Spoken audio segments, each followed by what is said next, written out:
Happy Friday. You are listening to the She Heals Radio Show on Awesome God Radio. I am your host, Whitney J. It is Friday, November 15th, 2019. If you are tuning in via the Awesome God Radio app, thank you so much. It is a pleasure, my pleasure, that you are here with us. If you have not downloaded the free Awesome God Radio app, please do so. You will be blessed all day, every day. The music, the shows, I'm telling you, you'll hear a word every time. If you are tuning in on awesomegodradio.com, thank you so much.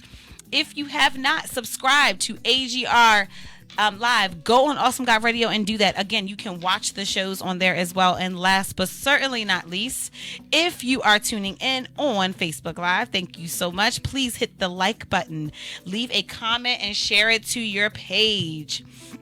Listen, it is an amazing time right now. It's Friday, so thank you, Jesus. We made it another week. I was not sure we were gonna make it. That is the truth. This was a very interesting week, to say the least. And I'm just happy I made it through. So I want to talk to you today for the She Heals Inspiration segment. I want to talk to you about reinforcing behavior. So you're going to get like a little behavior lesson, because we know that I'm also a special educator that specializes in behavior in my other life. And so I want to talk to you a little bit about reinforcing behavior, because a lot of times things happen and we start to notice patterns in our lives, and we start to think that God just has us in this holding cell and we're not moving and he's not moving for us. And we don't realize that our behavior directly impacts a lot of things that happens in our lives. So what do I mean by reinforcing behavior? So we reinforce behavior all day, every day. Whether it be positive behavior or negative behavior, we are constantly reinforcing behavior, whether we know it or not, whether we intentionally want to do that or not.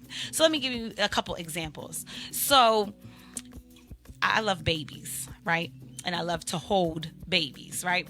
And so if a baby is crying, right, and you immediately go and pick the baby up, every time that the baby wants to be held, what is the baby going to do? The baby's going to cry, because they got the response that they wanted. They wanted that interaction and they got it. So that's reinforcing that if every single time the baby so much as makes a noise, you pick the baby up, guess what? The baby's never going to want to not be held, because we've reinforced that behavior, right?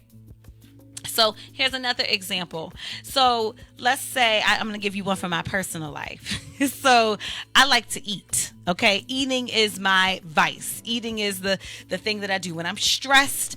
I like to eat a whole bunch of food and I'll order out unnecessarily. Right. And so I end up getting into this cycle, right? Because every time I'm in a mood, I go and I get something to eat, and it temporarily makes me feel better. So that steak or whatever temporarily makes me feel better. So I've now reinforced that behavior because it gave me the result that I wanted. That every time I'm feeling emotional, I go and get something to eat. Now I have that response. I have that thing that I really wanted, which was that satisfaction.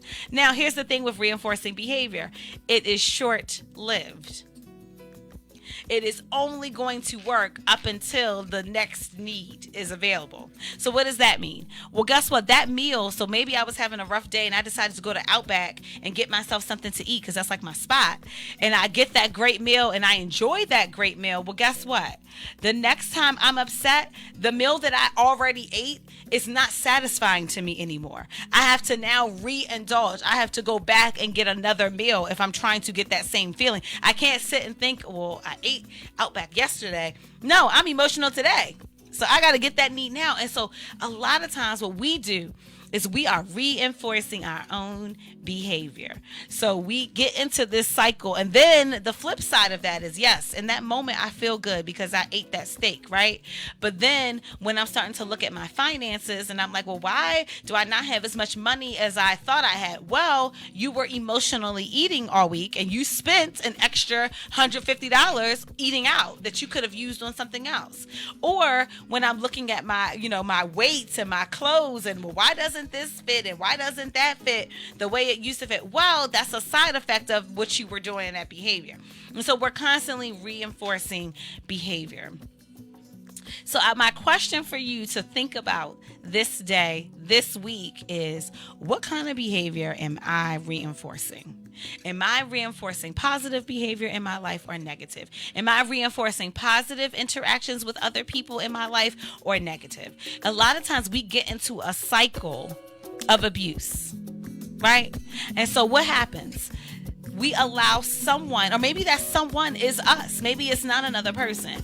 We allow someone or it's us to talk negatively to us or to treat us in a negative way, right? And so then we give that reaction. So that person that loves to trigger you comes and says they know the right thing to say to make you upset. And then what do? You respond, right? You naturally respond. You give them that interaction that they wanted. So now they're satisfied, right? And then afterwards, after you've blown up, right? After you have given them the response that they want, they may come around and try to be nice afterwards, right? And then you accept that, and then now we are in this abusive cycle. So here's the thing. What we do and what we allow is what will always continue. Okay? It's real simple. What we do and what we allow is always what will continue. And so we have to look at our behavior patterns. A lot of times, and I'm talking to myself right now, I will ask God and I will say, God, I asked for this. I prayed for this. I was believing you for this. Like, why is this not happening? And he's like, because you're not ready. You're not disciplined enough. And so whenever I get that word, I got to go back and I have to start looking at my behavior. Is my behavior in alignment with what God said? Or am I reinforcing some negative behavior? So if I'm continuously using eating my emotions away because that's my thing, that's reinforcing that negative behavior. Am I reinforcing, though, my praying and my fasting and my reading my word and serving other people and making sure I spend time in God's face every day and making sure that I exercise and I drink enough water? Those are the positive things that are going to lead and yield to a positive experience and a positive life. Am I reinforcing those things? Am I doing those things? Or am I instead just feeding my feelings? Maybe food is not your thing, but whatever your thing is, maybe it is shopping, maybe it is sex, maybe it is drugs or alcohol, whatever. We all have something that we do to fulfill a need superficially. We all have something. So whatever your thing is, if you spend all of your time and your energy reinforcing that negative behavior, you are not going to see the positive change that you desire. So if you are desiring a positive change and a positive outcome, you are going to have to redirect some things. You're going to have to correct some behavior. And listen, it's no point in beating yourself up now and, I've already done. Start fresh from this moment. I tell my students, I teach students that have emotional disabilities and they have aggressive behaviors.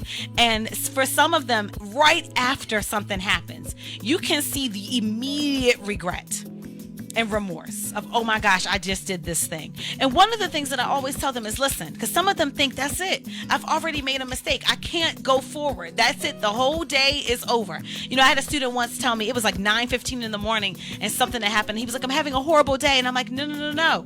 You're having a rough moment. There is still a full day left. There is still time. And I always would say, every good choice counts. We cannot change what we have already done. We cannot change what has already been done to us. But every good choice that we make after that counts. So even though, maybe I did miss the mark and I ate something, I ate out and I spent more than I should earlier, I can make a good choice right now that says, well, you know what? Right now, I'm not going to do that. I'm going to make a plan for my next set of meals so that I can be better. I'm going to be a little bit more disciplined in my spending. Maybe I already ordered a couple things on Amazon. I've already done a little shopping today. But okay, so I'm going to set that limit. I'm going to say these are the things, I'm not spending any more money other than this. Or I'm going to put my list of this is what I need and this is what I want, because everything that I think that I need is not always a need. And so I'm going to identify I'm going to prioritize what are the things that I need. You can't relive what has already happened, and you should not rehash what has already happened. This is about changing your behavior starting now. Don't wait for Monday. Don't wait for the new month. Don't wait for the new year. Start right now. You could have made 57 mistakes today. It's okay to start your day over right now at 6 p.m. in the evening. Just get started. and redirect, reposition yourself. And listen, that's not a job you can do by yourself. That's a job where accountability comes in. That's when you need some people that you can confide in, that you can say, listen, I'm really struggling in this area of my life. You know, my best friend and I, we talk about it all. And the biggest thing is discipline and finances. And for me, again, it is food. I'm not shopping. I'm not going out and doing a lot of things, but I'm eating. And so it's saying, okay, listen, I went and bought groceries. I'm going to put together a meal plan. I'm going to cook on Sunday for the week. I'm going to plan some things out. And then I'm going to have some other things in place that should I have a moment where I need to eat, you know, where I'm feeling emotional, what is the replacement behavior that I can put there? Right? So maybe during that time, I need to read my word, or I need to pray, or I need to reach out to a friend. What can I do in that moment? What is a positive replacement behavior that I can do in that moment that will keep me on track? Because the feelings are going to come. The stress is going to be there. Right? So let's not kid ourselves and let's not set ourselves up for failure. I tell this to my students all the time. If you are expecting to have a perfect day, you are setting yourself up for failure. No one is perfect. And there are things that happen during the day that are outside of your control. You need to have some skills, some tools in your toolkit of how you can overcome those moments so that you are not reinforcing negative behavior, so that you are not trying to fill voids that only God can fill with superficial things that will not give you the satisfaction. So you will not self-sabotage. Listen, I've always said, can't nobody do worse to me than what I'm going to do to myself. Can't nobody say nothing worse about me than what I've said to myself. But that means that I have to change that behavior.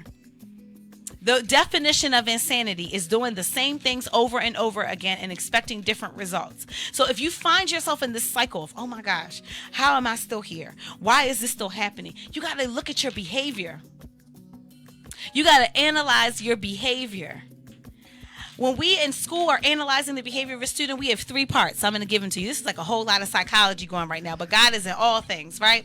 So when you're looking at your behavior, you're looking at ABCs. The A is the antecedent.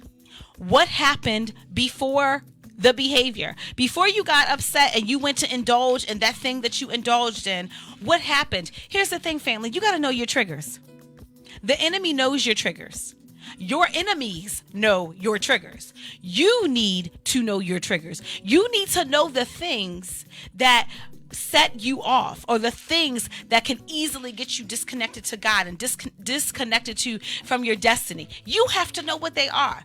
Listen, I know for sure that when the weather changes, let me tell you, I'm a fall girl all day, but fall lasts for like 2 seconds here in Maryland. But when the days start to get short like they are now, and just after the holidays, depression hits very, very heavy for me. The weather is typically bad. We're snowed in. It's after the high of the holidays and spending time with my children and my family and my friends. It's when, for some reason, that being a widow and that loneliness sits in. I don't know. It's something about it. But I know that. Right? So am I going to sit back and wait until I'm already suffering, or am I going to put together a plan?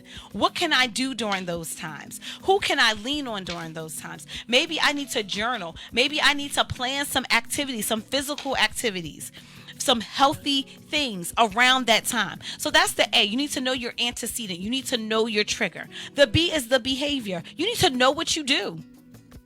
Some of us really don't even realize how we act when we are going through something. So for me, I know I'm going to eat. I know that. I know I'm going to Outback. I know I'm going to Chick-fil-A. I know I'm going to all of those places and I'm going to get those things that make me feel good. So I know that that is my behavior. Do you know what yours is? Do you know how you act when you get a little pressure? When things get a little bit hard? Do you know how you act? Maya Angelou said, when we know better, we do better. You need to look at yourself and know your behavior. Dag, I noticed that every time this person comes around, I start acting like this. Or whenever this situation happens, I respond this way. You have to know your behavior and you need to own it. You need to own up to what you do. We always want to look at somebody else. We always want to blame Satan, or we want to blame the haters or whoever else. But we have to every once in a while check in on ourselves and say, well, what am I doing that is adding to this situation? So in my life, my finances are not a mess because I'm a widow and a single mom. My finances are a mess because I do not know how to cope with my emotions, and I'm spending unnecessarily eating. That's the issue. It's not a Satan thing. It's not a haters thing. It's not because of this. It's not a woe is me, cue the violins, I'm the victim in this. No, it is behavior that I am exhibiting that is not productive and goes against what God is telling me to do. You got to get to where your behavior is and own it. Confess it to God. Repent, but own it and be in your truth. And then here's the thing. We have the antecedent, that's the A. We have the behavior, that's the B. The C is the consequence. What happens as a result of the behavior? And we tend to hear consequence and we automatically think negative, but really it's just what happens afterwards. Because we need to change that if it's not productive. So if every single time, I eat, I feel good, then I've reinforced that behavior, right? But then I'm not looking at the whole picture, because we'll look at the satisfaction, but we won't look at what cost we had to pay for that. So we'll look at the fact that, yes, that steak felt really good and now I feel better for the next 20 minutes or however. We won't look at, that was $30 that I didn't need to spend, and it's probably going to come back later on in the month and bite me because I mismanaged my money. Because it was a temporary fix. So tomorrow when the same problem is there, what am I going to do then? And what if the problem comes and I don't have the $30 to get that steak? What's really about to happen? So you got to look at the whole picture. So yes, having a boo is good. Lord knows I would love to be in love. I have said that. I've been widowed now for 7 years. And over the last couple years, the desire to love again and marry again has been very strong.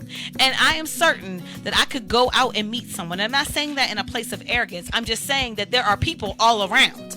And I'm sure that I could go and be somewhere and meet someone. I don't think that's an impossible situation. But at what cost?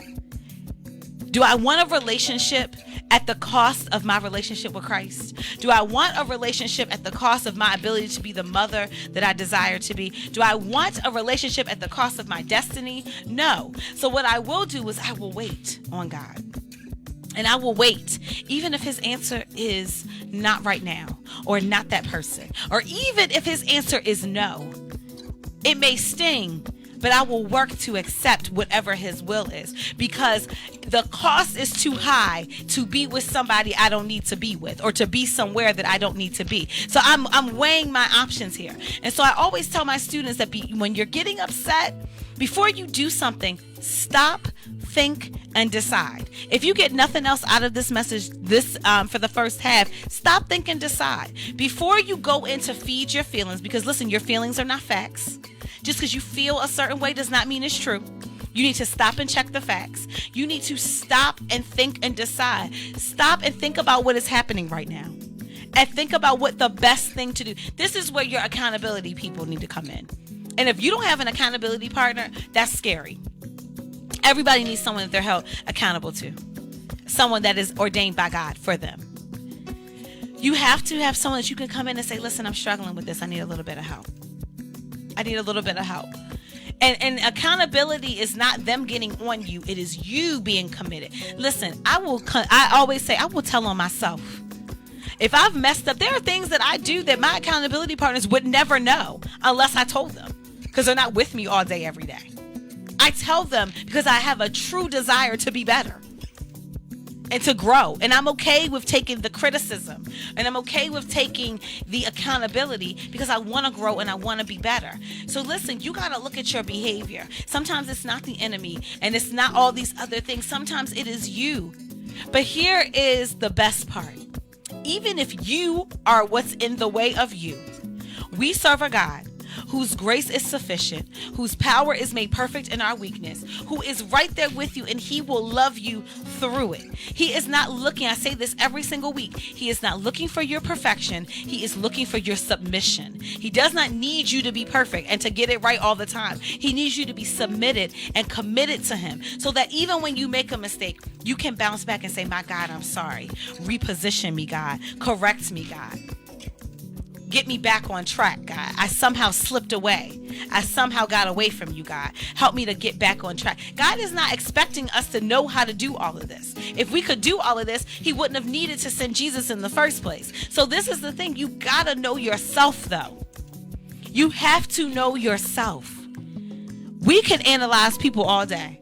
When I see all the commentary about Kanye West, y'all think y'all got his whole life understood, right? We don't know this man from Adam. We don't know his struggle, his triumph, anything. But we will analyze and analyze and analyze based off of what we see. But do we give that same energy and attention to ourselves? Do we look at ourselves and say, well, I need to make some changes? You know, the funny thing is, we will look at our kids and our family and our coworkers and our friends and all the people that are around us like, dang, they need to get it together. Is it possible that maybe they're modeling, or they're a reflection of the behavior we are modeling? Maybe if we focus on ourselves and we start to change and we allow God to do a new thing and a new work in us, maybe the people that God has assigned to see for us, that he's assigned to us, that are watching us, maybe then they can start to change. So maybe your marriage will change when you change. Maybe your children will change when you change. Maybe your business and your finances and your ministry will change when you change. Maybe the atmosphere at your job will change when you change. So maybe you are the missing link. Maybe you are what's needed to happen. And maybe when you take that moment to take your eyes off of them and to put your eyes on yourself, and I know it's uncomfortable and I know it's difficult when you have to face your own flaws and own your mistakes. Listen, I've been in a season right now where God had to really open my eyes to some things, and it was really uncomfortable. And I'm not saying guilting and shaming yourself, because that is not of God at all. What I'm saying is looking at yourself and owning what you do and how you can play a part in how things are going in your life. It's saying, okay, God, I'm in this cycle and it seems like every year is the same and it's one thing after another. Lord, show me. What can I change? Because I can't control anybody else. But what can I change about me? Show me my behavior. Is there any behavior in my life that is displeasing to you? Reveal it and help me to change it. Send the right people that can walk me through this and hold me accountable, God, because I want to be better for you. Lord, I know I'm not perfect, but help me, God. I'm trying to be better, Lord. I'm tired of things going the way that they're going. I'm tired of the same old thing, God, and I don't know what to do. Show me. You got to pray that prayer, and then you got to get still and you got to get quiet before him. You got to allow him to speak. You have to allow him to minister. You have to allow him to reveal to you. And I'm telling you, he is right there with you. He will walk you through the entire process. And it doesn't matter how many times you may have had this same issue and how many times you've had to pray this prayer. He's not keeping count of that. He is looking at, you're here right now. Let's go. You want to be better? Let's go. That food is not going to do for you what I can do for you. Gambling is not going to do for you what I can do for you. Jumping from this boo to that boo is not going to do for you what I can do for you. That is what God is saying. That we're trying to get that temporary fix, that temporary satisfaction. And he's trying to give us a peace that surpasses all understanding. We're trying to get a quick fix. He's trying to do an eternal fix. It's two different things. Here's the thing, though. The quick fix you'll get fast, but it won't last long. The eternal fix will take some time, but it'll last a lifetime. And it'll seep off into generations after you. So then your children will be well, and your children's children will be well. So the question is, how long can you stand to stay uncomfortable? Can you stay uncomfortable long enough for generational curses to be broken off? Can you stay uncomfortable long enough for you to be healed eternally, meaning you will never have to deal with this again? Or do you need to feel that comfort right away? My prayer for everyone listening, including myself, is that we can increase our stamina for being uncomfortable. because growth happens when we're uncomfortable. Breakthroughs happen when we are uncomfortable. And I know it sucks. Listen, I'm in an uncomfortable season that every time I think it's near the end, something else happens. But if we increase our stamina for being uncomfortable, God will increase our territory, because he will strengthen us. He will stretch us. He will move things. He will give us strength to climb the mountain when he's not going to move it. He will move things out of the way. He will reposition us. He will allow us to do all kinds of different things, but it requires us to be uncomfortable. So how long can you stand to be uncomfortable?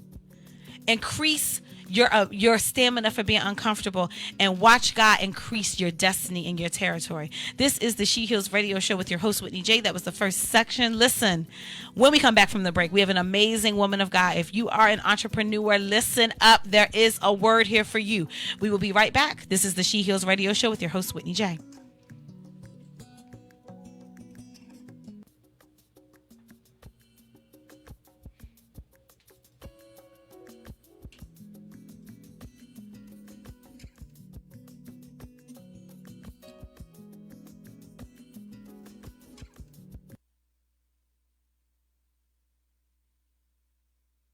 We are 24/7 Awesome God Radio.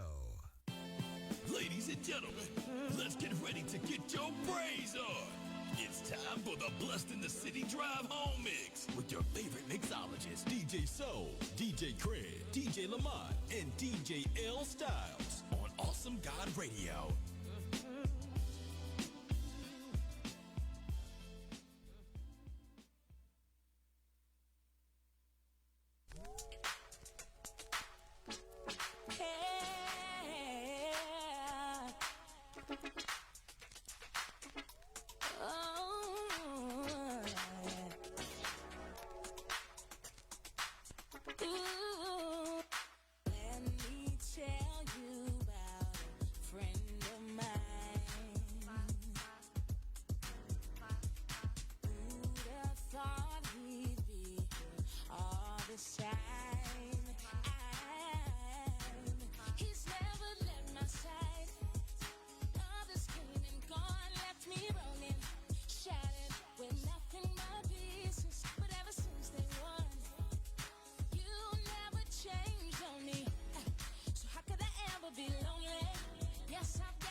Welcome back. You are listening to the She Heals Radio Show on Awesome God Radio. I am your host, Whitney J.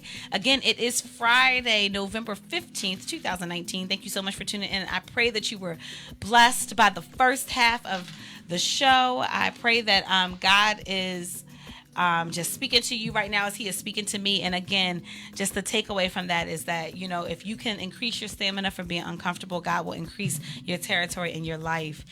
I am super excited to have this woman in the house. She drove a long way, and I am so appreciative of that. But let me just say this. You know, social media is a beautiful thing when used right. And I was able to meet her via social media. I ended up being one of the collaborators in a book that she published a few years ago. And I just am just honored to know her.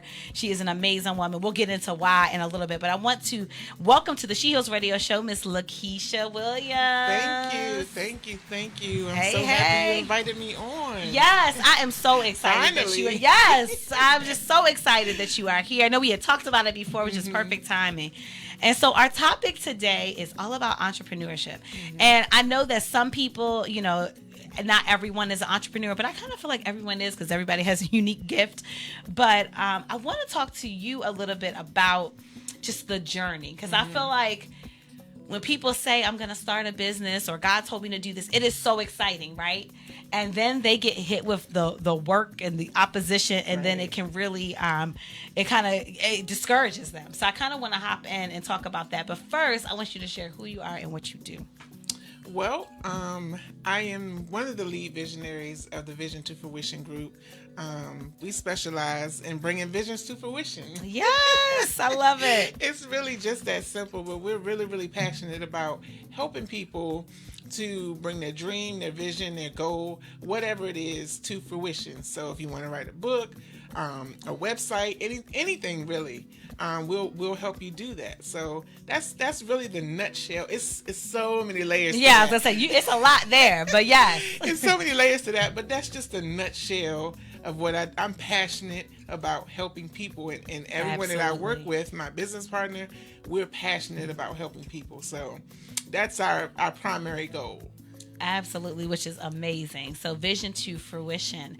And what I love about that is there is a process. So you don't go from, there is something that happens in between, right? Exactly. Because a lot of times we think like, okay, God called me to write a book, and we envision ourselves on the New York bestseller list and doing a 50-city book tour, and all that's great, but like you got to actually like pull out the laptop and start writing. There's a process involved, right? And so talk to me a little bit about your process in transitioning into having your own business.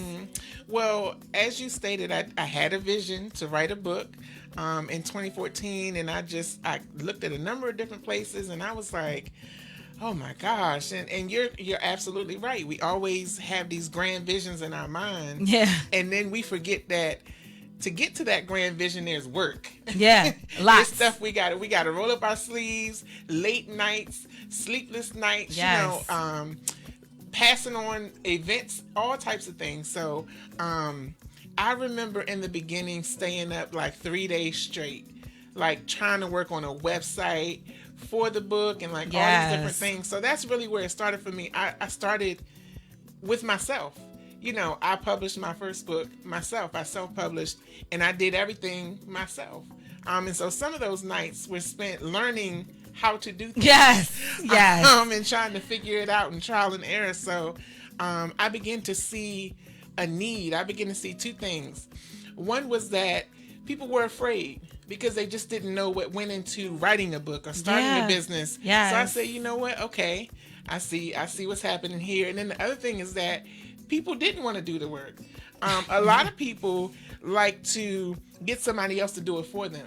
Yeah. So as entrepreneurs and as business owners, we first have to identify what the problem is.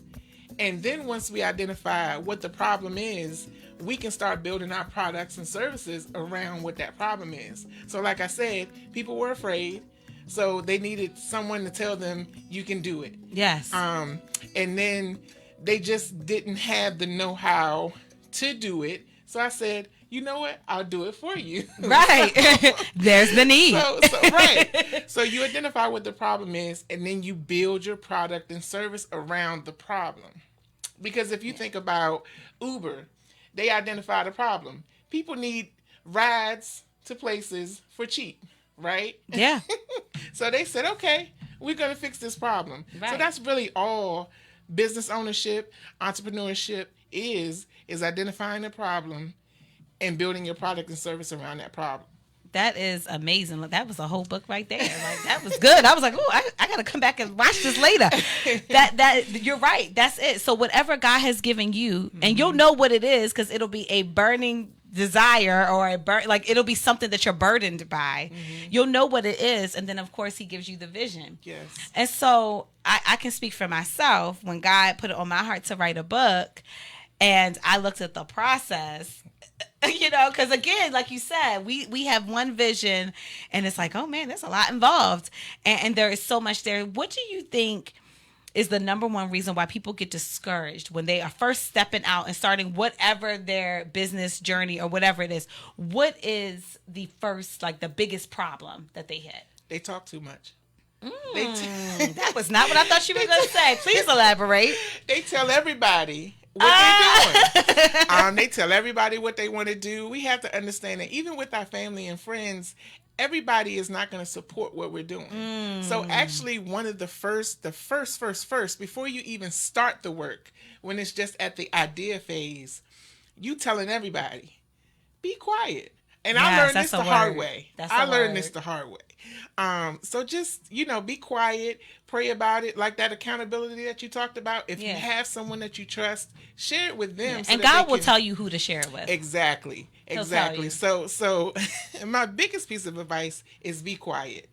And if I had to say, my second advice would be do your research. Do your research. I was on the way here, I was actually thinking about, in movies, you see people in the streets, drug dealers and different things like that. Guess what they do? They check out what everybody else is doing, and then they design their product. That's right, though. They lower the price, and they try to, figure out ways to do it better or more efficiently. So do your market research. If you want to start a publishing company, do your market research. If you want to start an IT company, see who's already out there doing it, what they're doing, and how they're doing it, and then try to figure out. Well, actually, don't figure out. Pray about how you can do it differently, or how God would have you to do it. Right. And so I'm glad you said that, because I wanted to share a personal experience that I had with you that when I tell you, I'm not exaggerating, it really changed my life. So you and I met, this was maybe last year. This was last summer. We went to lunch together. We had this great lunch too. Yes. we went to lunch together. And at the time, so I self-published a book 2 years ago, and I felt God was calling me to help other future upcoming authors publish their books. And I was like, I have no idea what I'm doing. So like you said, I did my research, and I reached out to LaKesha, and I was like, listen, this is what the Lord is saying, and I'm overwhelmed. I don't know where to get started. Any expertise that you can, provide, it's great. And she was so gracious and said, let's have lunch. So we go and we have lunch. And I'm like asking all these questions, and you just start flowing answers. Like, I'm gonna send you this, and I'm gonna give you this, and this is what. And it was just like, and I was just like, I probably said thank you 47 times. Thank you so much. Thank you so much. And at one point, I was thinking in my mind, like, why is she telling me everything? Like, why would you do that? Why would you tell me the whole way that you run your business? And you said the most profound thing to me. I will never forget it. You said, listen, God has already assigned people to me. He has already assigned people to you. We are not in competition with each other. Yep. That was profound to me. And she was like, so why wouldn't I tell you? Right. And it was something and not that I'm a person that doesn't share, but it was something about that I was like, that is when you know that you're walking in God's will for your life, when you have a confidence in him and what he's going to do, that you don't mind. So that's the other thing. Be around some people that are willing to share, and that are and also repay that on the back end, help somebody else, when they're trying to do something. There is no competition. Definitely. And that's the main thing. Like, so many people out here are stingy. For lack of better words, they don't want to share, they don't want to help anybody else come up. But then on the other hand, there are people like me, like you, who are willing to share the information because, like you said, and that's awesome that you remember. I tell people that all the time. That was profound to me. That is so awesome. But nobody can steal my customers or Yes. my clients. Nobody can steal Yes. your customers or your clients because they come to you. For it's something about you, it's something that they heard. Right. Because 90% of the business that we get at Vision to Fruition is word of mouth. Probably more than 90. It's probably more like 99. It's word of mouth and it's based off referrals. So there's nobody can steal who God is sending to my business. Absolutely. Nobody can steal who God is sending to your business. So why not? I don't mind helping you.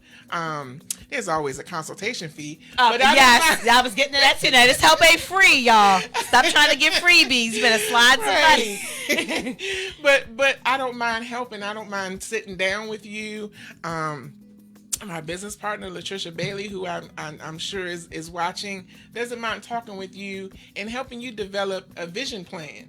That's what we call it. It's for you to be able to bring your vision to fruition. So don't be stingy. You know, share the wealth. And you can put a price on that.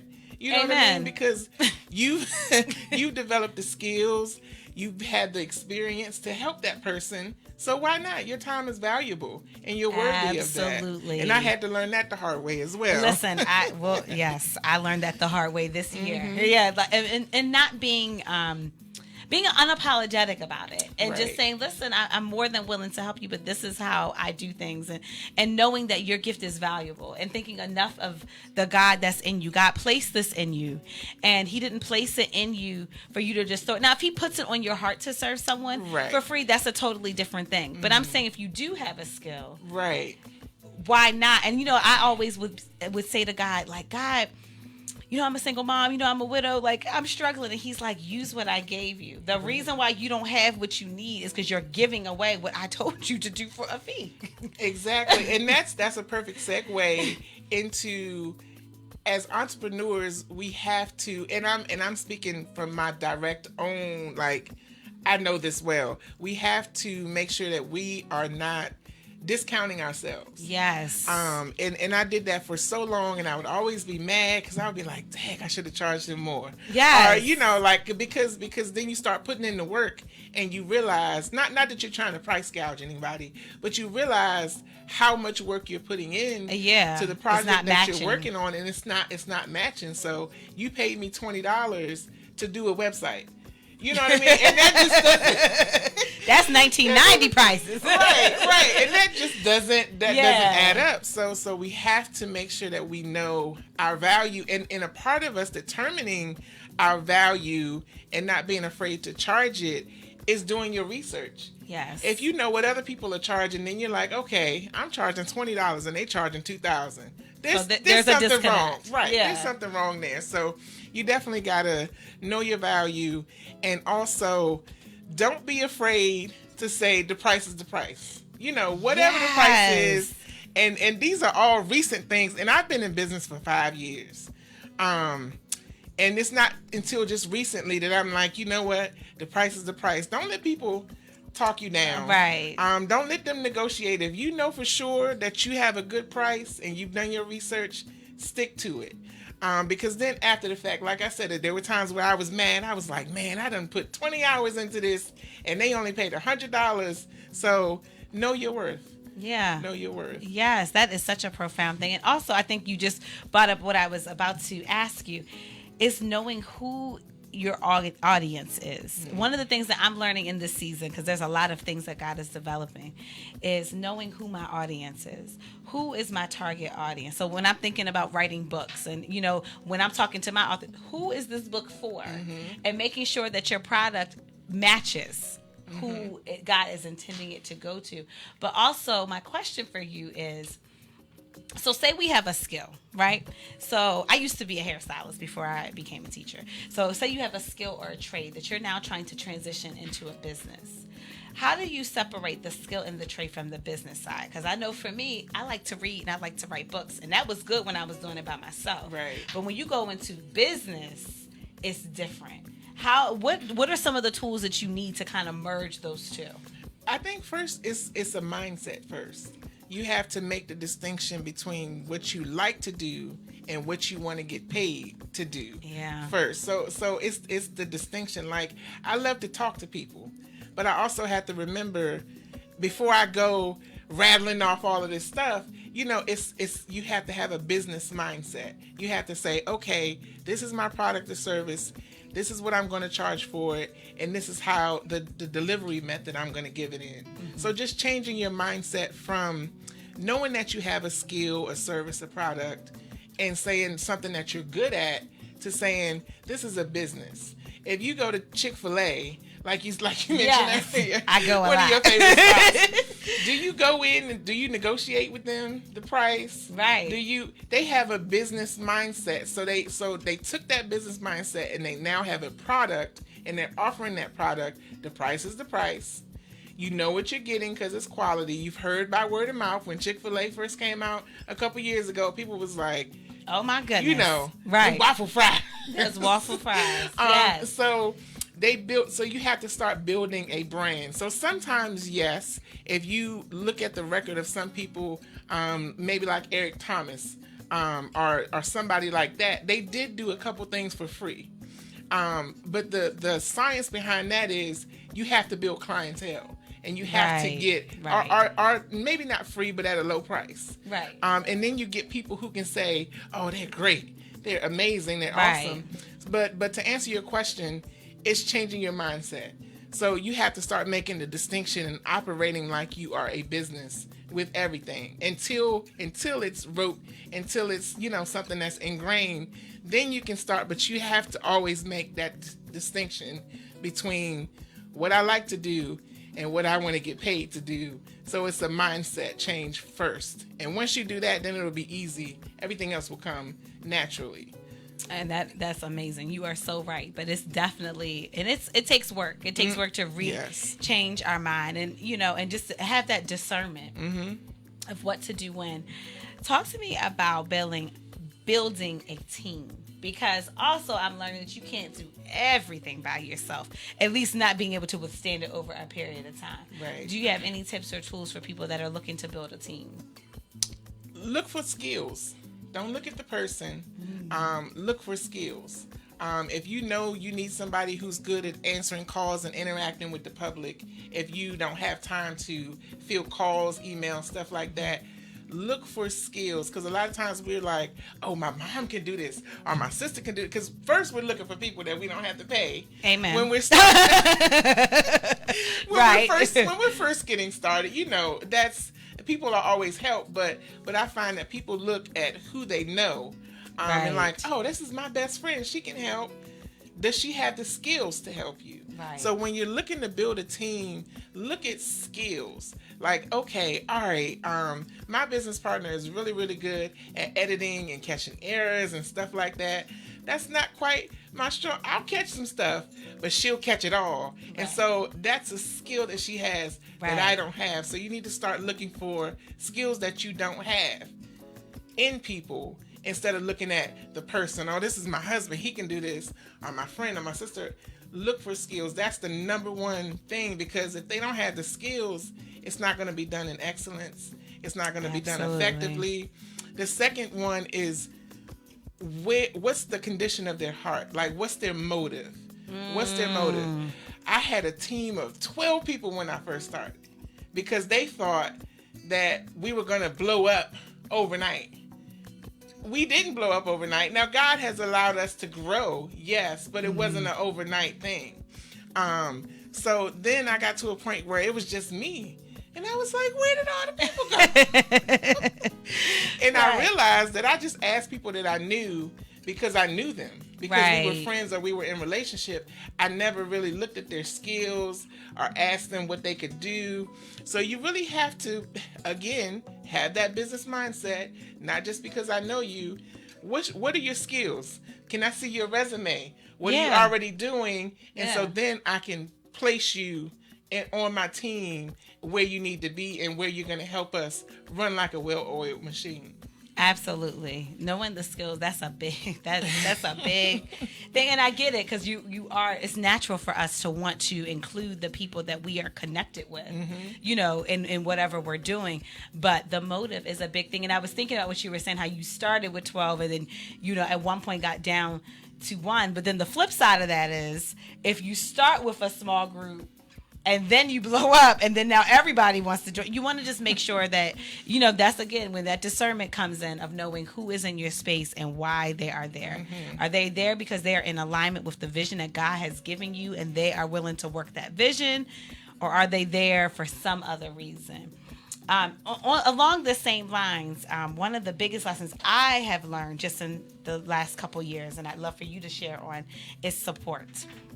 And so a lot of times people think that when they have a product or whatever it is that you are doing, they know exactly where their support is going to come from, right? So now for me, I will be very honest. When I bought my book, the first 100 copies of my book was bought by my family, by some of my family members, which was a huge blessing. But there were many people that I thought were going to support that didn't. And there were people that I never thought would have supported or never, knew I would get connected with that did. And so it's been very interesting. And even with having this show and man, there are people that reach out that I've never actually met in real life, before that will share. And then there are people that I connect with all the time that may or may not watch. And so what is the biggest takeaway that you've gotten when it comes to support? Because I think that's another reason why a lot of entrepreneurs get discouraged, because they don't get the support that they thought they were going to get. Well, one thing, I'll backtrack for a second, and then it'll lead us into answering your question. You have to be 100% clear on what God is telling you to do. So if it's a business, if it's a ministry, because I operate in both sides. So I have a business, and then I also have a ministry. So, but across the board, this applies. You have to be 100% sure in what God told you to do. So if you're 100% sure in what God told you to do, you have the vision, you wrote it down, then it's less likely that you're going to be swayed when it comes to the support. Because what's going to happen is that 9 times out of 10, you're not going to get the support from where you thought you were going to get it from. Right. It just doesn't happen that way. It hasn't happened for me in ministry. It hasn't happened for me in business. Yeah. So you have to already have your mind set that I'm not going to rely on this group of people. I'm not going to rely on this part of my family, this side of my family, this side of my family. I'm just going to pursue the vision that God gave me the way that God told me to pursue it, and then let God handle the support. Right. So if you take your eyes off of the support, take your eyes off of the numbers, all of that, then it's less likely that you'll be disappointed. Now, yes, it may hurt. Yes, you may be disappointed, but it's not going to sway you. Like if you're like, oh yes, all my family at the family reunion, they going to buy a book when I take it. And then only 2 people buy a book. Right. There's 200 people there. You know what I mean? So if you stay focused on your vision, and you let God handle the support that comes to your business, or the support that comes to your book or your ministry, then you'll be it's less likely that you'll want to quit. Now there'll be times that you want to quit. So let's just that's just natural. Right. That's just, it's been so many times that I wanted to quit, but then I remember my vision. So that's why it's really, really important for you to know what your vision is, to write it down, have it somewhere you can see it, share it with someone. Because even with Born Overcomers, the ministry, I'll call somebody sometimes, and it used to get on my nerves so bad. And I'll be, sharing with them or venting with them. And they'll be like, but you were born to overcome. And I'll be Don't tell me that. I'd be like, now listen. Or now sometimes, I'll call and they'll be like, you're a visionary, or you're this, or you're that. And I'm just like, I just wanted a safe place to vent, Right.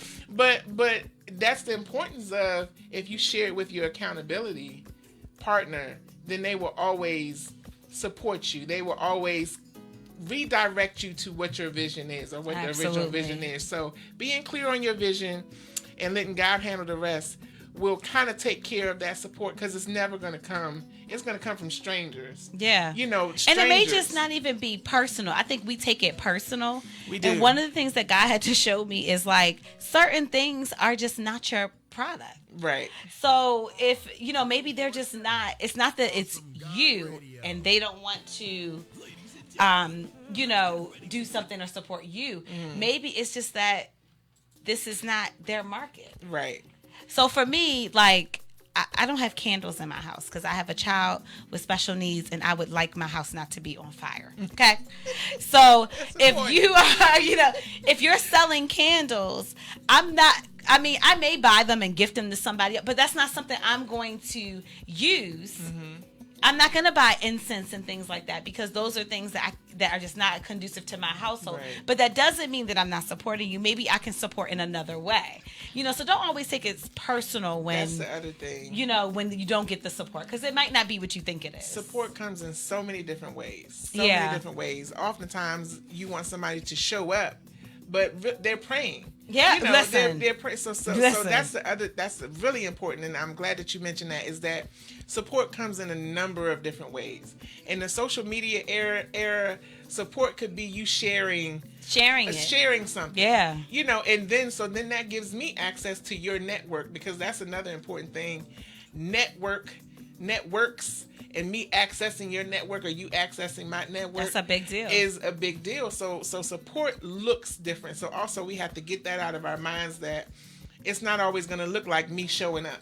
Right. Or me being present. It could be me babysitting your kids while you go and do what you need to do. Or I'm doing something on the back end. And that is so important. So look at the whole picture and not just how you thought things were going to look. Have eyes to see the whole thing. Listen, I'm going to have to have you on the show again because I feel like there's so many things we could talk about that we haven't even touched the surface. But I do want to ask you to share this. I just feel like, and I could be wrong. And if I am, whatever. It's cool.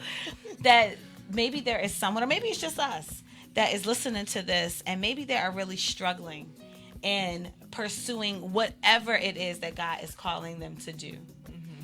Just pursuing whatever path he is requiring them to take. Maybe they're taking some hits, some opposition, and they're just like really feeling defeated. What would you say to them to encourage them? You're headed in the right direction if you're taking some hits. Amen. Or if there's opposition. That's your indicator to know that you're doing what you're supposed to be doing and that you're headed in the right direction. So don't let that be a discouragement. Is probably the biggest thing. You're going to have naysayers. You're going to have haters. You're going to run into roadblocks, things that feel like, oh man, maybe I shouldn't be doing this. Right. But if it's what God told you to do, and if he gave you a clear vision, maybe he didn't give you all the steps.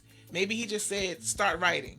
So you're going to write a book, but you don't know what to do.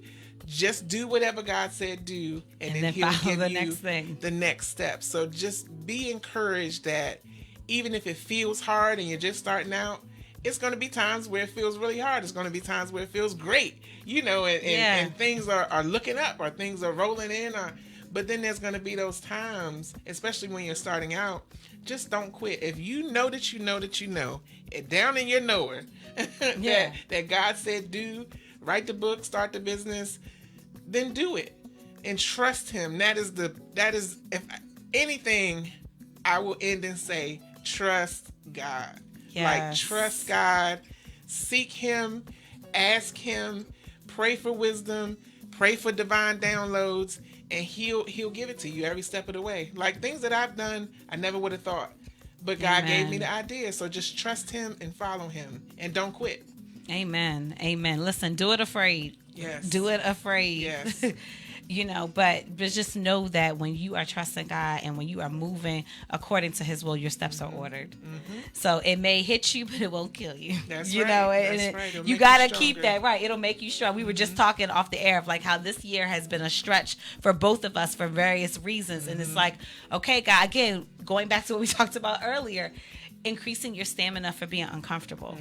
If you can be uncomfortable when God is trying to, cleanse you, to correct you, to stretch you, if you can increase your stamina for being uncomfortable, he will increase your territory, guaranteed. That's right. But you got to be able to be uncomfortable a little bit. Like we want the baby and no pregnancy or no labor. Right. I'm sorry, it doesn't work that way. There's a process that has to take place, and you got to be uncomfortable, so you got to stick with it even when things go crazy. Like I said, this year has been a learning experience for a lot, and instead of just focusing on the negative, I'm focusing on, but God, you kept me. And look at all the lessons that I Yes. learned. And look at how 2 years ago, this particular situation would have broke me, but I actually fought through that thing. And I got through it a little bit easier than I would have before. Have eyes to see the whole picture. Exactly. Listen, I don't know what God is telling you to do. I don't know what God is putting on your heart. I don't know why God brought you here tonight to the She Heals Radio Show. But I know this, that whatever he has in you, he will not let it rest until you birth it. And he has assigned people to you. And as long as you are holding on to that thing that God gave you and you are not using it, you are literally holding people up from their breakthrough because they need you. They need what you have. You are valuable. You are needed. I know it's uncomfortable right now. Things may be really hard, but stick in there. I'm telling you, he has a plan.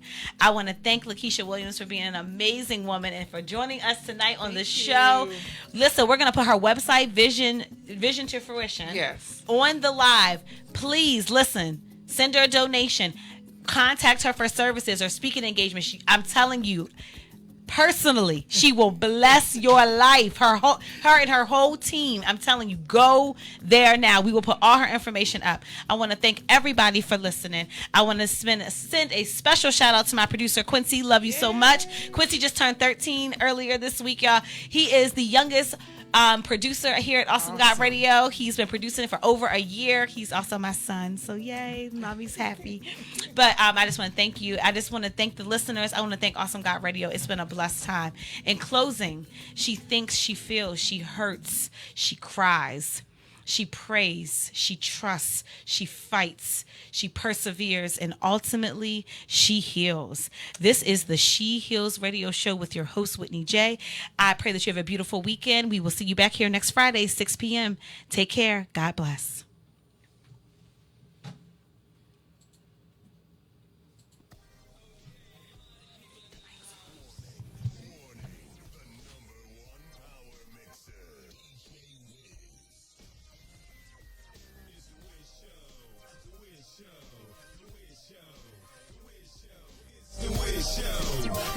Every week playing the hottest Christian hits. No doubt this is the day the Lord has made. Let us rejoice in the Lord. Yes, it's that time of the week for your favorite mix show.